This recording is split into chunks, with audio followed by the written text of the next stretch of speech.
నేను ఈ మధ్యలో ఒక పెద్ద సభ కూడా ఏర్పాటు చేస్తా.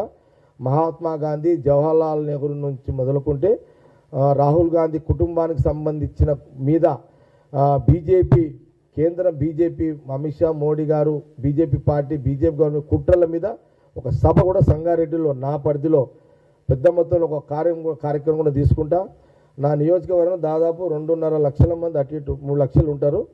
అటు ఇటు ఒక 1 లక్ష మందితో నా నియోజకవర్గమే. నేను ఇంకా వేరే నియోజకవర్గాలు, జిల్లాకు, స్టేట్ కాదు, నా నియోజకవర్గంలో 1 లక్ష మందితోటి 1 లక్ష మందితోటి సంగారెడ్డి అంబేద్కర్ స్టేడియంలో త్వరలో నేను మా నియోజకవర్గ పరిధిలో ఉన్న ప్రజలను సమీకరించుకొని ఆనాటి మహాత్మా గాంధీ, జవహర్లాల్ నెహ్రూ నుంచి మొదలుకుంటే ఈనాటి రాహుల్ గాంధీ గారి ఒక కుటుంబం యొక్క త్యాగాలు, వాళ్ళ కష్టాలు, వాళ్ళ బాధలు, స్వతంత్ర ఉద్యమంలో వాళ్ళ పోరాటాలు, వాళ్ళ జైలు జీవితాలు, వాళ్ళ అన్నీ కూడా మా సంగారెడ్డి నా ప్రజలకు చెప్పుకునే ప్రయత్నంలో భాగంగా 1 లక్ష మందితోటి నేను త్వరలో ఒక డేట్ ప్రకటించేసి నేను ఒక సభ కూడా ఏర్పాటు చేసుకొని ఒక మెసేజ్ ఈ చరిత్ర కూడా చెప్పే కార్యక్రమాన్ని కూడా పెట్టుకోవడం జరుగుతుంది.